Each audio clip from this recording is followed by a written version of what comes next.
Listening test. You will hear a number of different recordings and you will have to answer questions on what you hear. You will have time to read the instructions and questions and you will be given time to check your work. All the recordings will be played once only. The test is in 4 parts. Now turn to part 1. You will hear 2 colleagues, Marcus and Ella, discussing details about the coming office party. First, you have some time to look at questions 1 to 5.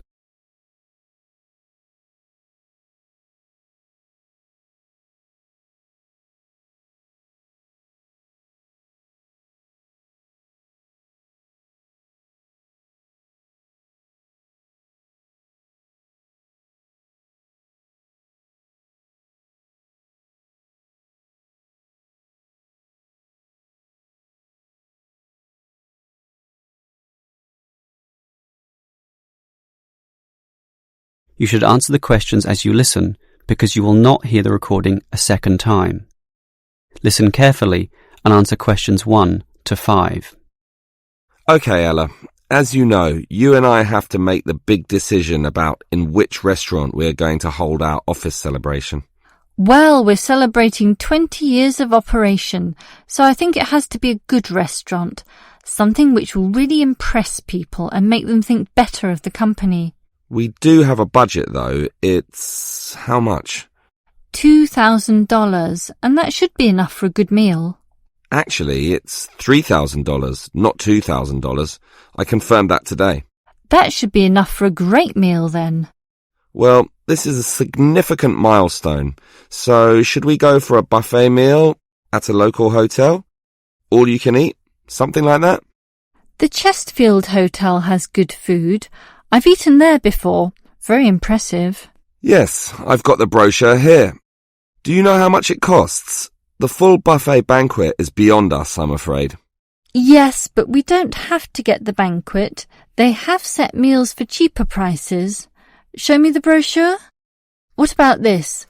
Set meals C is $50 a head, and that's just within our price range. It includes a main meal with prawns, and there's other seafood as well. Look, there's even a seafood platter with crabs, oysters, everything you like. But not everyone likes seafood. Let me see the brochure. Actually, set meal D looks better to me. More meat-based. How much is it? Meal A is $70, B is $60, and so on. So D is even cheaper at $45. OK, and we could spend the money we save on other things, such as a lottery present or something. The main meal is lamb, and everyone likes that, right? It comes with soup, dessert, coffee, all the frills that you'd expect. What's the soup? Actually, all the meals come with soup. Meal A is lobster soup, B is prawn, C is clam, but ours is chicken. Ah, I like that. Chicken is simple but tasty. All those seafood soups are not nearly as nice. So, why don't we take meal D then? Before you hear the rest of the conversation, you have some time to look at questions 6 to 10.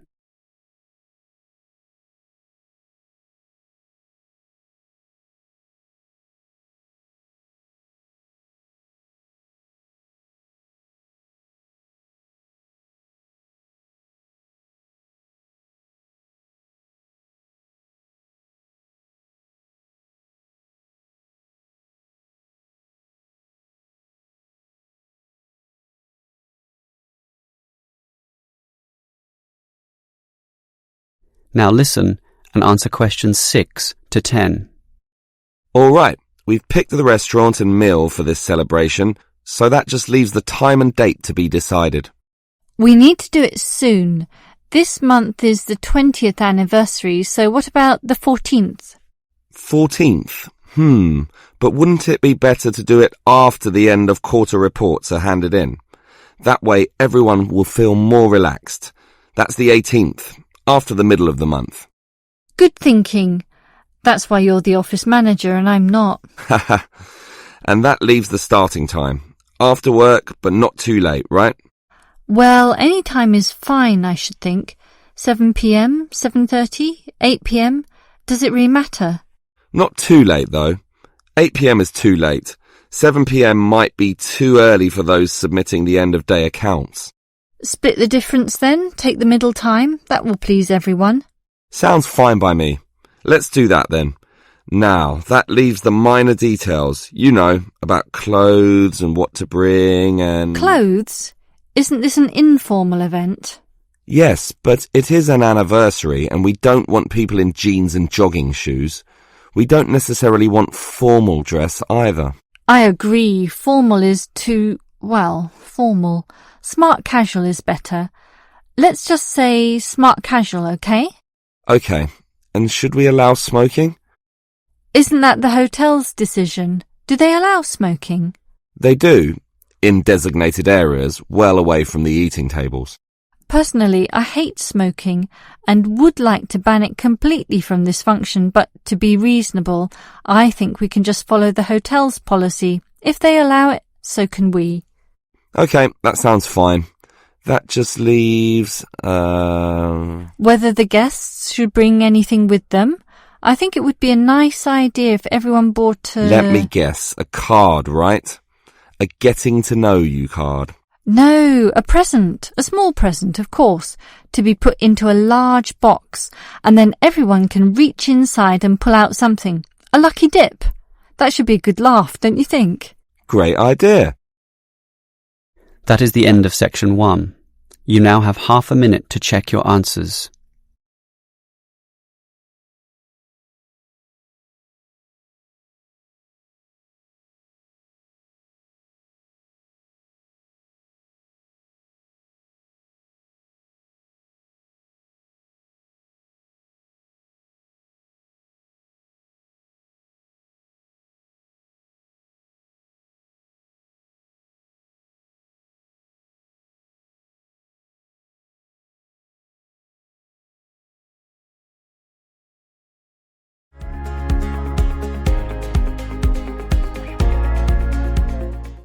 Part 2. You will hear a construction worker and university officer discussing the effects of some new construction on the university premises. First, you have some time to look at questions 11 to 15.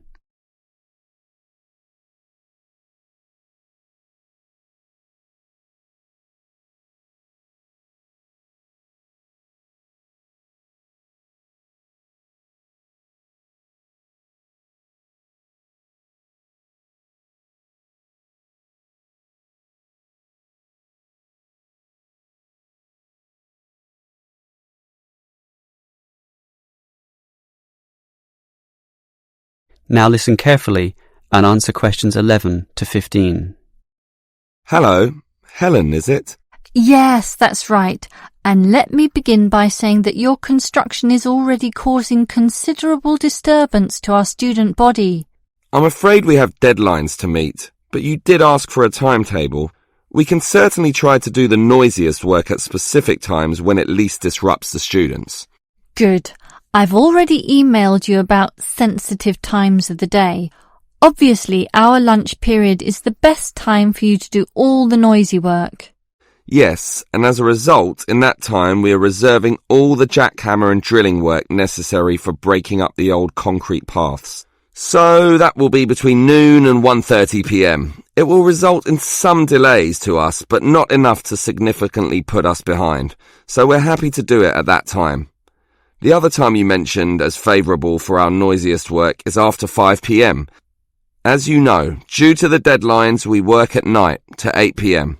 Yes, I see the lights at night when I walk to my car. Well, we can similarly put most of the digging of earth, or in other words, the excavation, to that time. And that work is certainly noisy due to the engines of the earth-moving vehicles.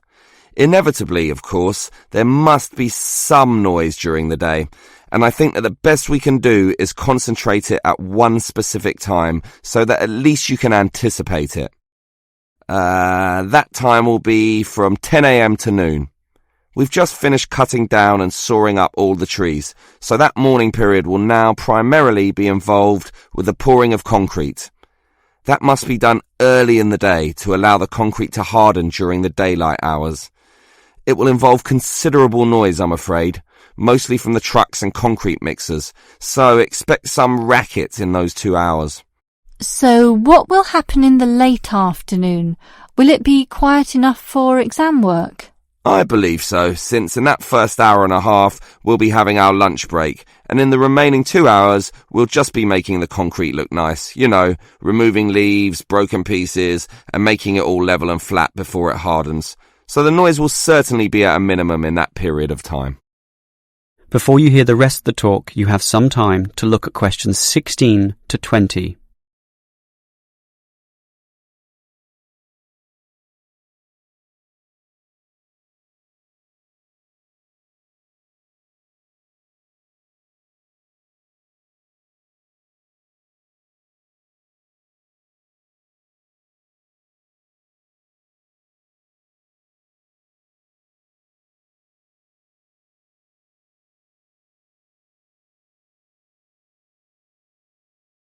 Now listen and answer questions 16 to 20.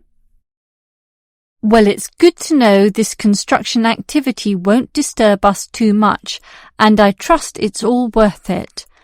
Perhaps you can tell me how this new plaza will look when it's all finished. Can you give me some idea of the final appearance? Oh, it's going to look very nice. For a start, right now we've just got concrete paths, and as you can see, we're breaking that up and removing it, and soon we'll be laying polished stone. Really? Stone? And polished too? Yes, it will look very good, nice and shiny, giving a touch of class. The university is certainly spending some money on this. I guess it will be the showcase plaza, especially with a fountain as well in the front corner. And there'll be shops too at the back in that other corner area. Right now it's just empty space, but soon you'll be able to buy things there, not just from one shop either, but many. I suppose that will help the university draw some income as well. And see that long narrow part on the left-hand side? We had planned to put seating there, but we soon realised that wasn't such a good idea. We thought about a coffee shop, but finally decided that it would be better to have a garden, since there's so much natural sunlight around that area, so that's what we're doing. It should look very nice indeed, particularly when it grows a bit. And after some thought, it was decided to put the seating in the centre of the plaza, since being right in the middle allows everyone to be seen, and everyone to see everything, creating a very fun atmosphere. Along those same lines, that is, in order to create a better atmosphere, we're changing the facade of the buildings facing into the plaza. Right now there's nothing there, just walls without any ornamentation. We thought that we could either paint them with interesting pictures, perhaps with modern art or that sort of thing, but then decided to simply hang plants there, in keeping with the natural look of the place. Well, keep up the good work. I'm sure it's going to look wonderful when it's all finished. That is the end of section 2. You now have half a minute to check your answers.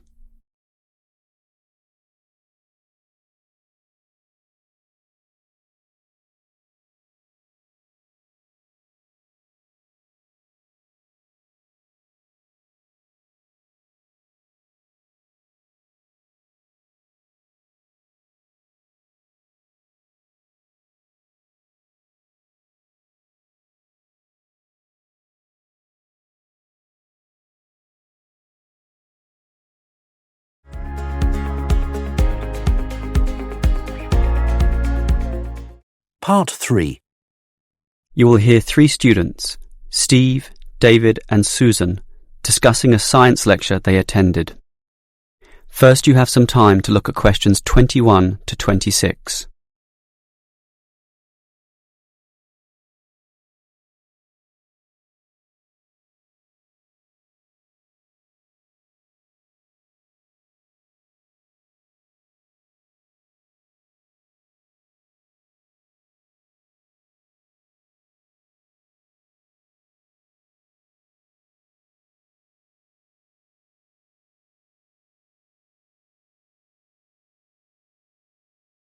Now listen carefully and answer questions 21 to 26.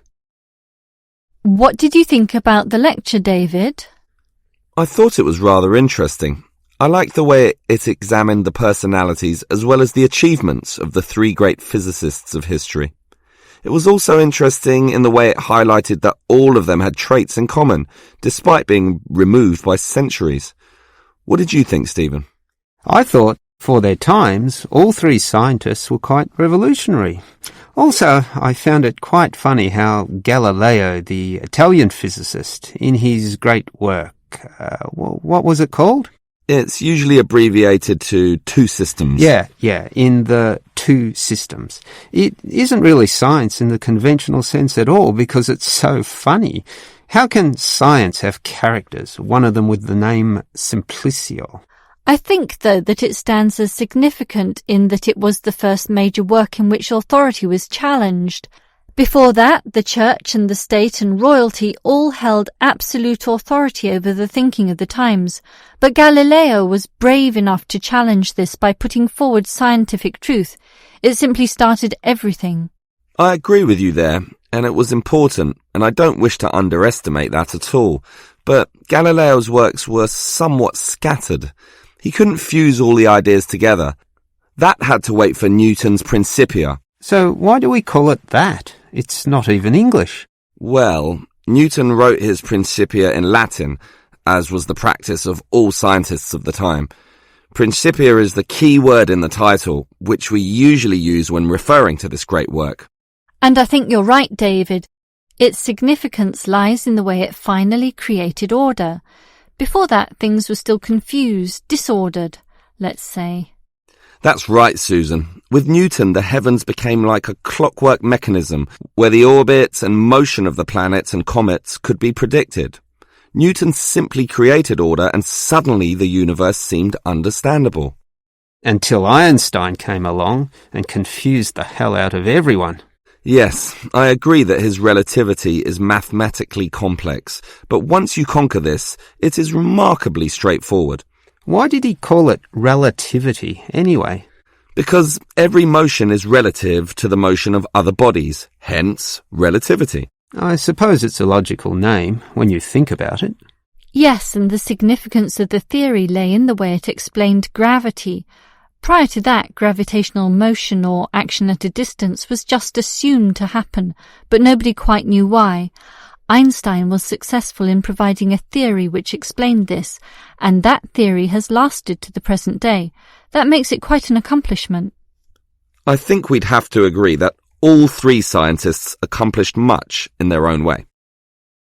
Before you hear the rest of the conversation, you have some time to look at questions 27 to 30.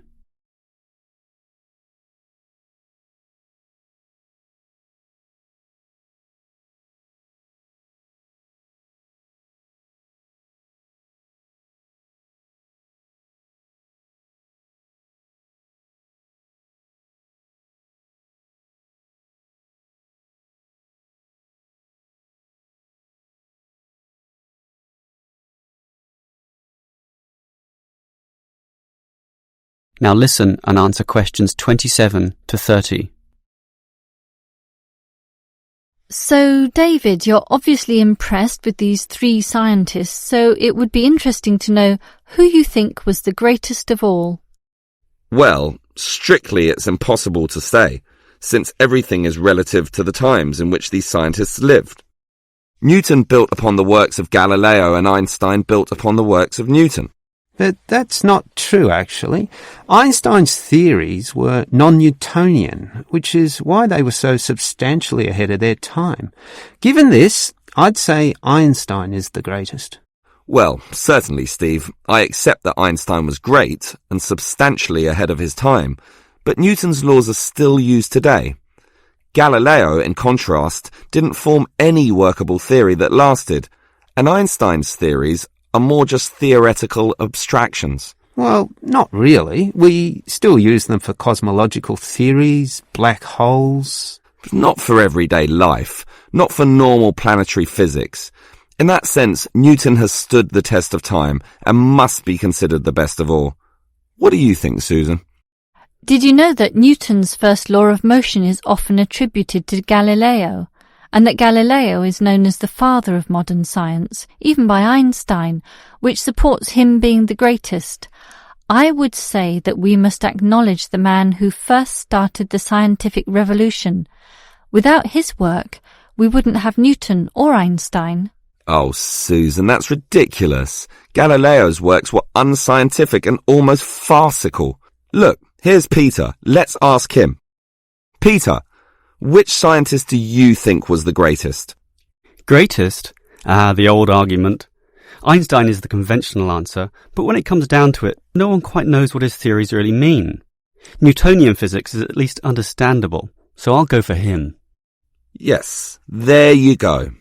Well, we'll just have to agree to disagree on that one. That is the end of section 3. You now have half a minute to check your answers.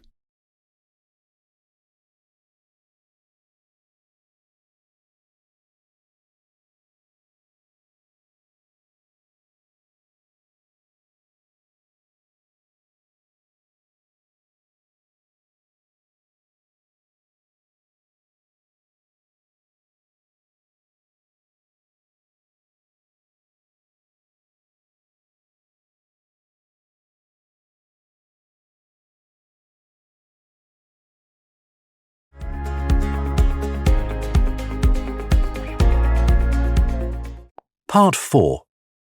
You will hear a lecturer talking about brands and branding. First, you have some time to look at questions 31 to 35.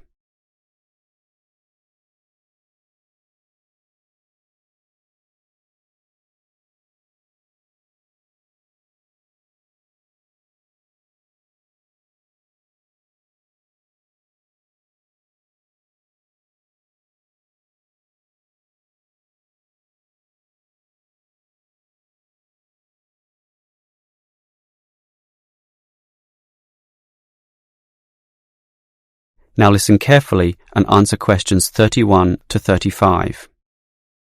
In the Wild West, without fences or defined ownership of land, one man's cattle could easily be mixed up with another. Hence, cattle were branded. That is, a sign was scarred onto their skin using a hot iron brand. Well, we still use the word today, but in a more general sense. Putting it simply, a brand is a name, term, design or symbol which identifies one's seller's goods from another. The car model might be called an Echo, but the brand is Toyota, complete with a Toyota symbol. People will trust brands, leading them to buy other products of the same brand. Then it has achieved brand recognition, which is a very good thing to have. Similarly, perhaps your clothes are Gucci, your jeans are Calvin Klein, your medicine is Procter & Gamble, and your cheesecake is the pleasantly termed Sara Lee. And that's the way you like it. Actually, all those previous brand names show you one way to coin the name of your brand. Just name your company and its products after yourself.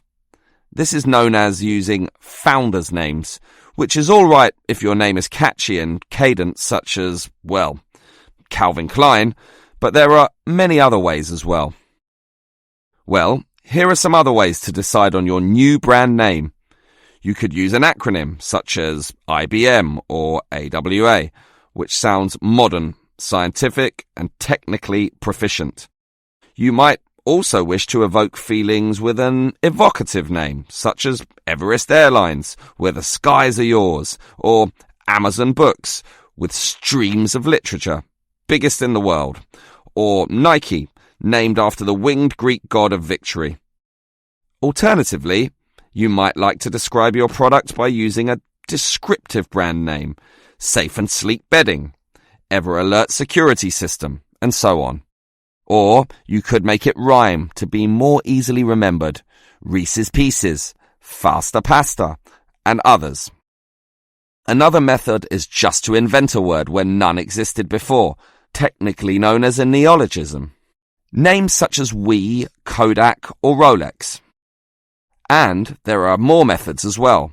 Each comes with its own appeal, but ultimately, everyone wants a global brand. Facebook, Pepsi, Nike, a name recognized all around the world. Before you hear the rest of the lecture, you have some time to look at questions 36 to 40.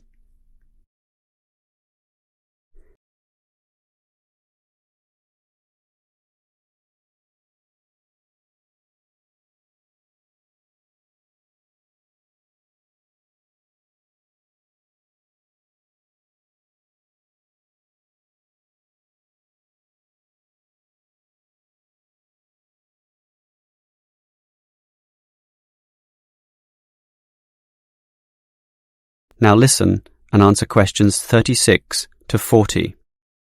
Now, let's go a little deeper into brands.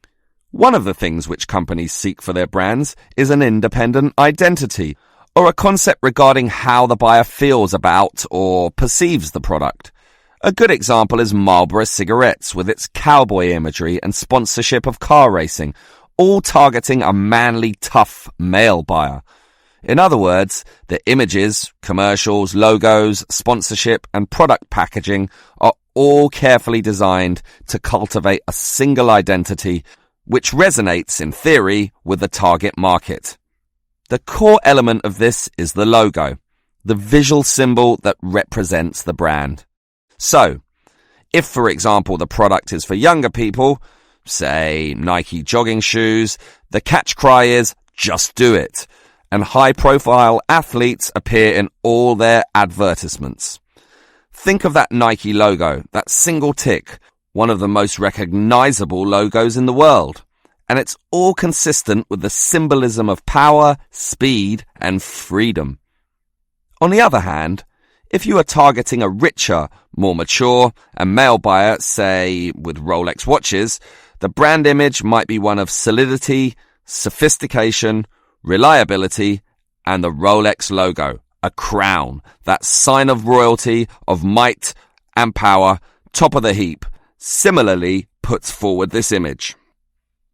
If we are targeting the younger teenage market, say with Calvin Klein jeans, the brand image is one of sexiness, rebellion, and freedom from conventions. The logo is simply the name on the jeans, but it is linked to that famous series of sexy models and those controversial ads, which still run to this day. This is all big science now, collectively known as brand management. It's complicated, but when done well, can result in millions of dollars in extra sales. That is the end of part 4. You now have half a minute to check your answers.